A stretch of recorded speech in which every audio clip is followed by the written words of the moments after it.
Buenos días, mis hermanos. Es un gusto para mí saludarles y poder compartir este tiempo con ustedes.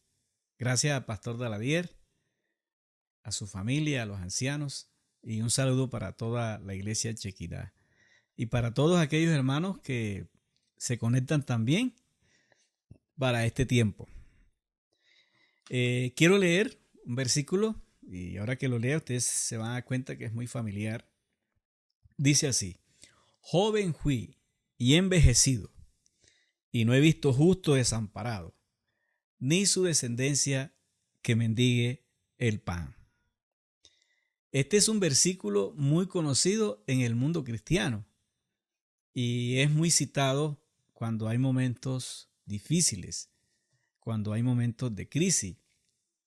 Y quizás también lo utilizamos para ayudar a alguien en consejería, ¿cierto?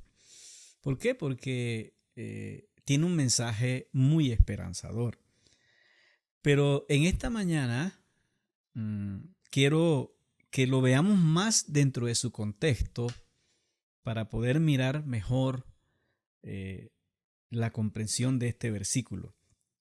Y sin duda, el contexto inmediato de este versículo es el Salmo 37, porque él está inmerso en ese versículo.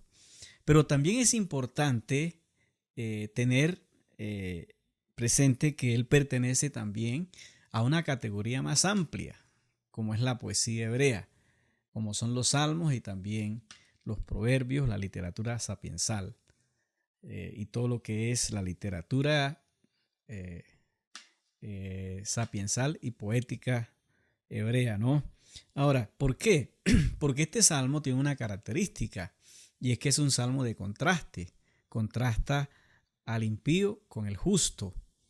Y precisamente la literatura sapiensal o la poesía hebrea, una de las características principales de ella es eso, contrastar el justo con el impío.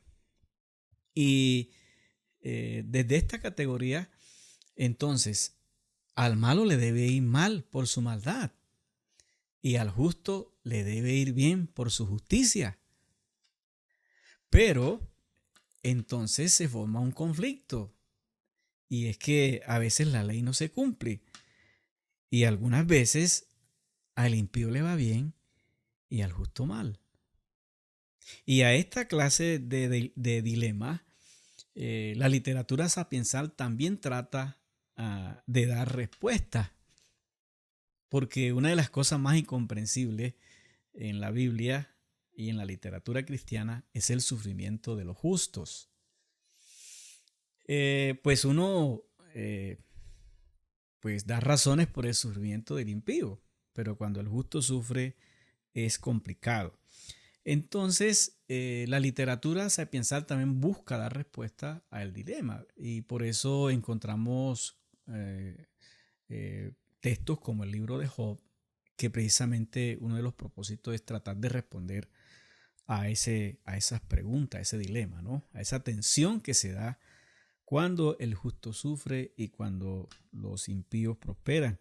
Y en el Salmo 73, donde también está el conflicto de Asaf, ustedes pueden mirar allí todo ese drama, ¿no? Parece que este Salmo 37 pertenece a esa categoría de literaturas que tratan de responder por qué a veces el impío prospera y por qué el justo tiene sus dificultades. Entonces vamos a mirar en ese contexto, ¿no?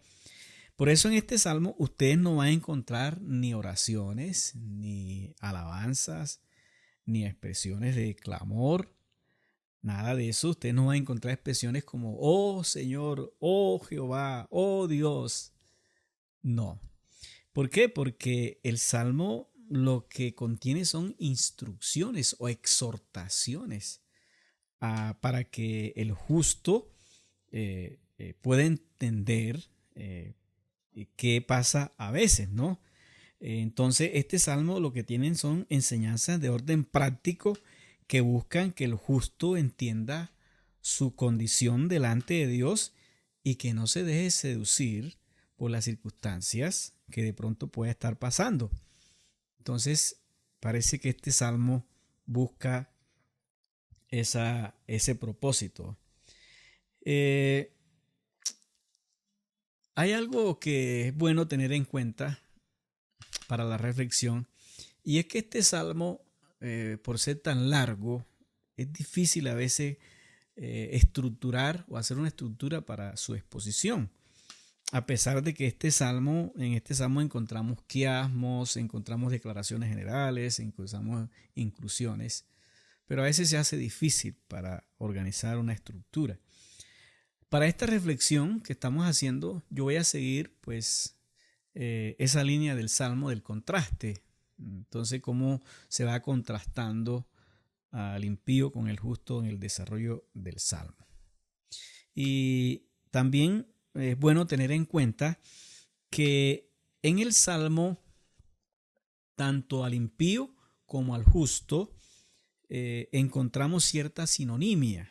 O sea, el autor bíblico utiliza términos, además de impío, para calificar la conducta tanto del impío como del justo. Por ejemplo, para el impío se utiliza maligno, se utiliza el hombre que hace maldad en el Salmo, el que hace iniquidad, el malo, los pecadores, los enemigos de Jehová, los malditos de Jehová, los transgresores.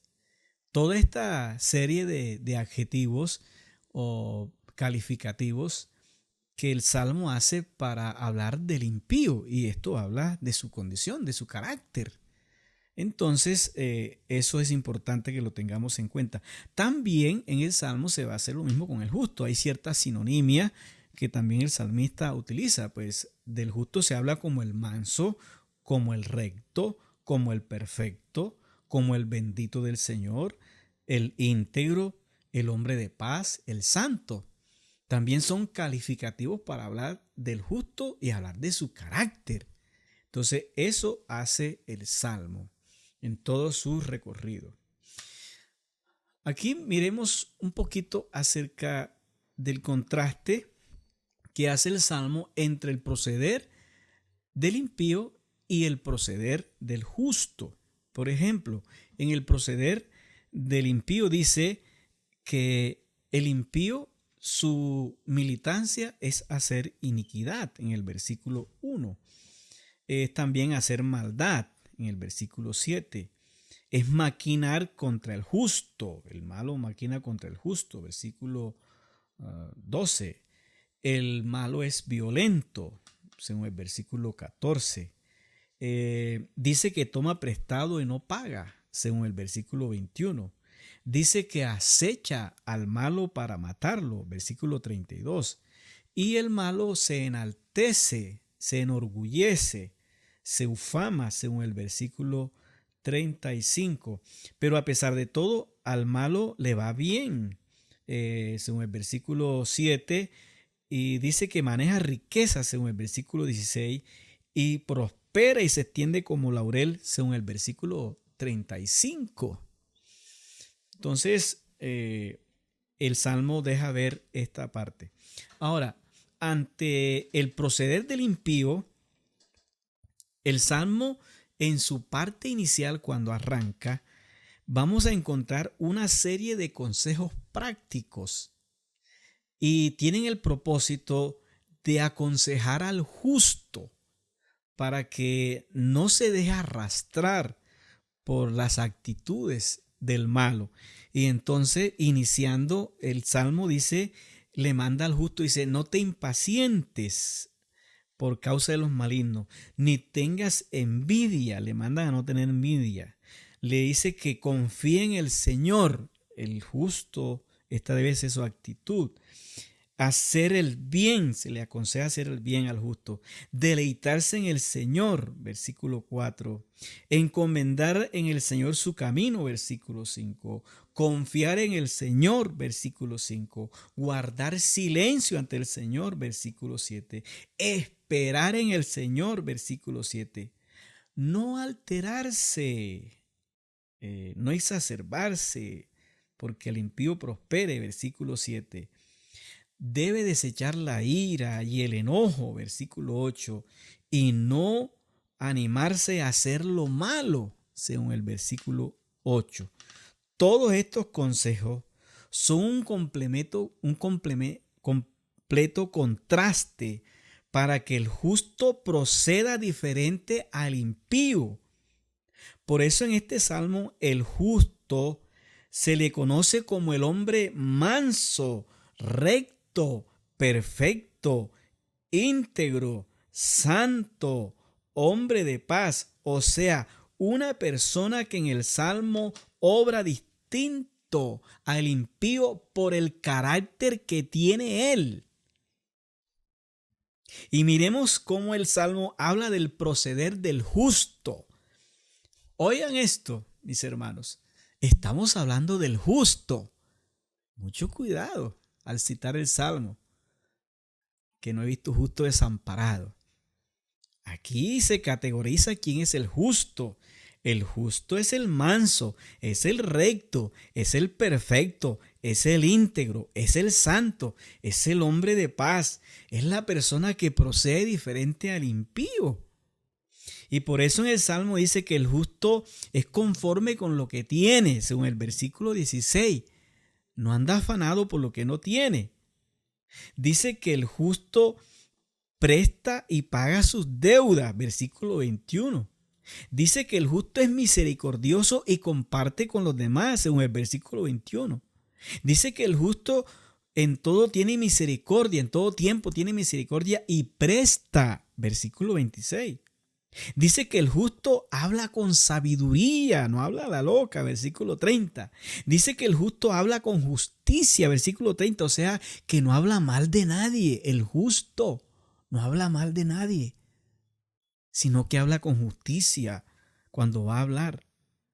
Dice que el justo tiene la ley de Dios en su corazón, versículo 30. Y dice que el justo espera en el Señor, versículo 40. Mis hermanos, sería bueno preguntarnos aquí, ¿yo tengo esta condición de justo que dice el Salmo? Es interesante, ¿no? Cómo el Salmo contrasta el proceder del malo con el justo. Y es bueno que miremos esto para que nos veamos en qué categoría estamos nosotros. Ahora, habla del fin del impío, el Salmo, y también habla del fin del justo. Dice que el justo, su fin, dice que será como hierba cortado y como hierba verde se secará. Versículo 2, ese es el fin. Dice que los malignos, el malo será destruido. Versículo 9. Dice que el malo es temporal, que no es constante, que tú lo ves ahora y después no lo ves. Dice que el Señor se burlará de él porque ve que vienen sus días. Versículo 13. El Señor se burlará del impío, el impío que se ufana. Dice que el mal que arma contra otro el impío se volverá contra él. Versículo 14 y 15. Dice que los brazos del impío serán quebrantados. Esta es una figura de cómo caerá también enfermedad. Dice que los impíos serán consumidos y se disiparán. O sea, llega el momento en que no van a estar ya. Y ustedes son testimonios de algunas personas ahí en Tolú que fueron muy poderosas y hoy no están. Dice que los malditos del Señor serán destruidos. Versículo 22. Que la descendencia de los impíos también será destruida. Versículo 28. Que los pecadores serán destruidos públicamente ante los ojos del justo. El justo mismo será testigo de que el impío también sufrirá pérdida. Y el versículo 36 dice que los impíos son efímeros, que hoy están y mañana no están. Los transgresores aún serán todos destruidos, dice el versículo 38. Y la posteridad de los impíos dice que será extinguida. Este es el fin del impío, mis hermanos. Ahora, ¿qué dice el Salmo acerca del fin del justo? Dice que el justo habitará en la tierra y se apacentará de la verdad. Oye, mi hermano, vale la pena ser justo. Dice que el Señor le concederá las peticiones de su corazón, versículo 4. El versículo anterior es el 3. Dice que el Señor exhibirá su justicia y su derecho como al mediodía, versículo 6. Dice que el justo heredará la tierra. Esto lo dice 5 veces en el Salmo. Dice que el justo se recreará con abundancia de paz. Versículo 11. Dice que el justo lo sostiene Jehová. Versículo 17. Dice que Jehová conoce los días del justo. Versículo 18. O sea, que el Señor vigila, que Él no se descuida con el justo. Eso es conocer el día, estar pendiente de Él. Dice que el justo no se avergonzará en el mal tiempo. Versículo 19. Dice que el justo en el día del hambre el Señor lo saciará. Versículo 19. Dice que cuando el justo cayere no quedará postrado porque Jehová sostiene su mano. Versículo 24. Dice que el justo nunca quedará desamparado. El versículo que tenemos estudiando, versículo 25. Dice que de su descendencia nunca mendigará el pan. Versículo 25. Este es el fin del justo, mis hermanos. Dice que su descendencia será para bendición a otros. Oiga, versículo 26. Dice que el justo nunca, dice que los justos nunca serán desamparados por el Señor. Versículo 28. Que siempre serán guardados por el Señor. Versículo 28. Dice que sus pies nunca resbalarán, versículo 31. Dice que habrá un final dichoso para el justo, versículo 37. Dice que Jehová será su salvación, su fortaleza en tiempo de angustia. Yo he vivido esas cosas. Y dice que Jehová lo librará, lo libertará y lo salvará del impío. Mis hermanos, ¿ustedes creen que vale la pena ser justos? Aquí están todas estas cosas. Entonces, qué bueno es poder mirar en este salmo el contraste y entonces mirar el contexto del versículo 25, que es donde estamos. Joven fui y envejecido, y no he visto justo desamparado, ni su descendencia que mendigue el pan.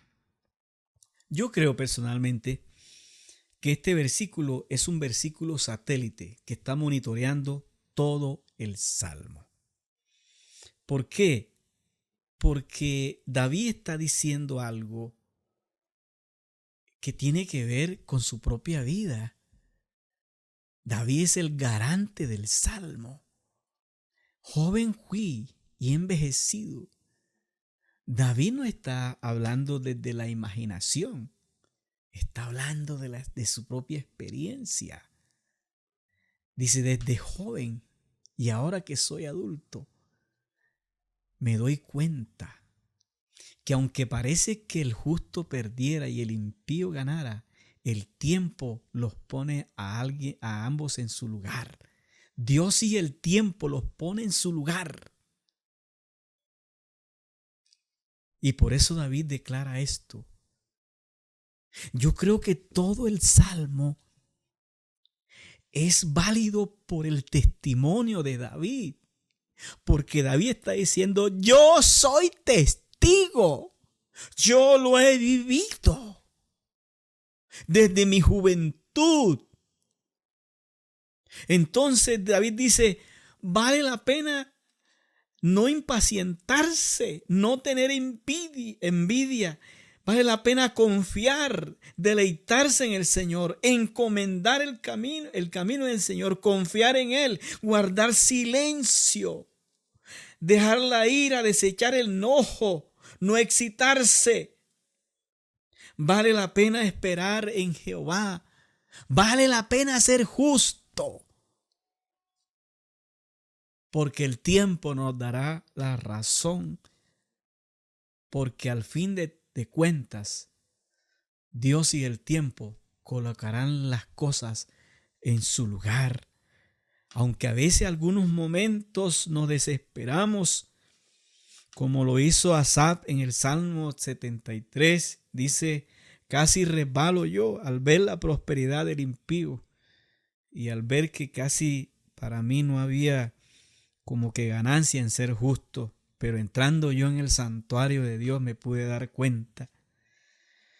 Mis hermanos, algo muy difícil de entender en la Escritura es el sufrimiento de los justos.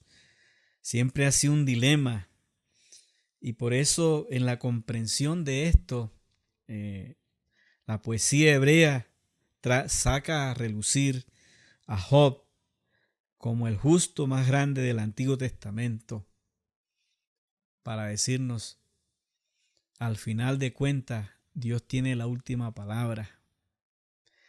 Pero déjeme decirle una cosa. En este tiempo en que estamos viviendo, nosotros nos preguntaríamos, ¿por qué Dios nos incluye en el mismo sufrimiento de los impíos?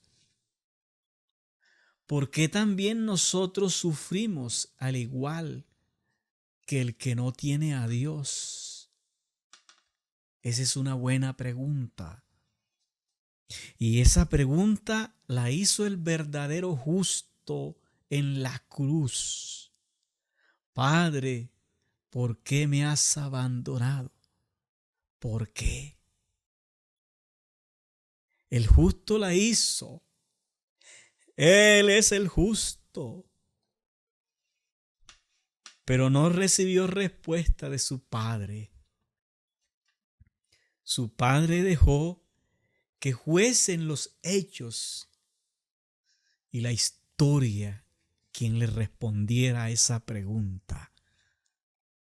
Y la historia le respondió la pregunta al justo. Dios lo resucitó y lo exaltó.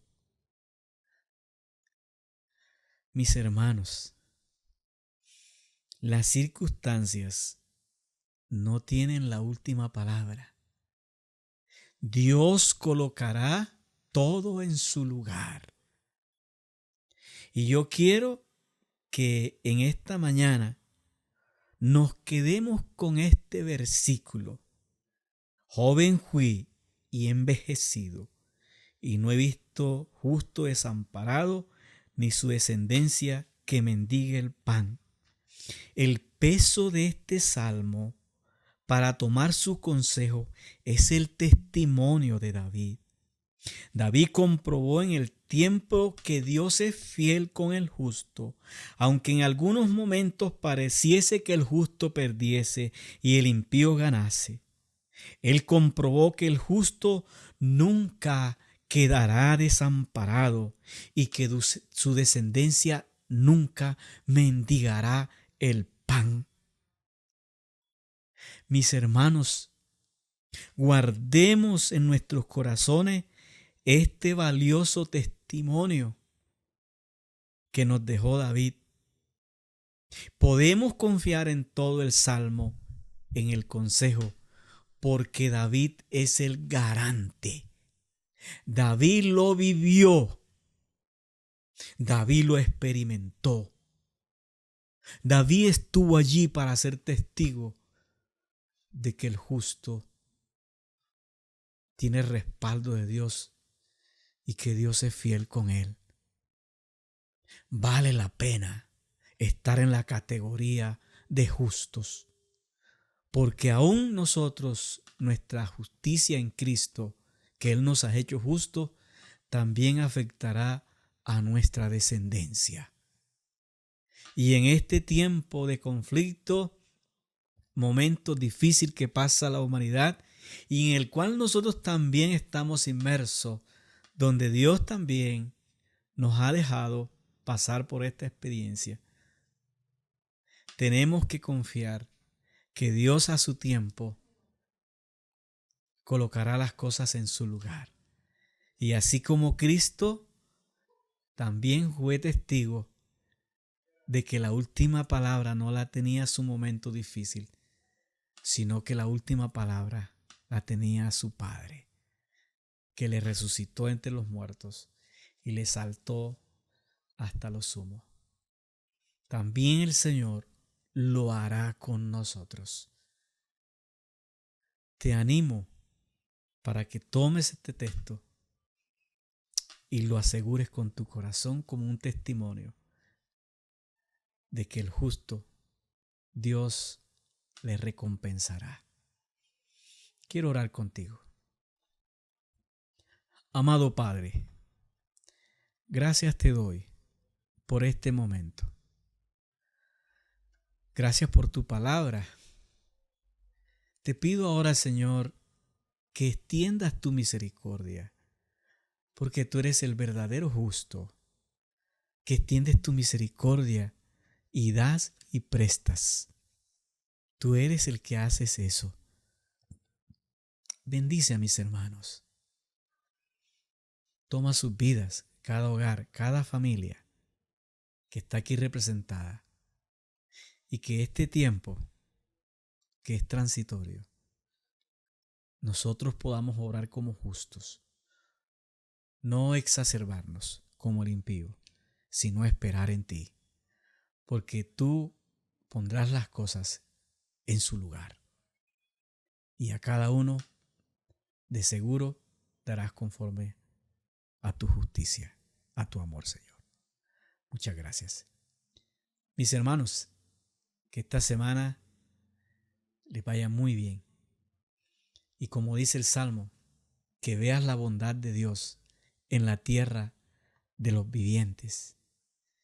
Que el Señor bendiga a todos los tuyos, a toda tu familia, donde esté, y que se cumpla en ellos el Salmo. Plaga no tocará tu morada. Dios les bendiga a todos. Feliz día y feliz semana. Amén.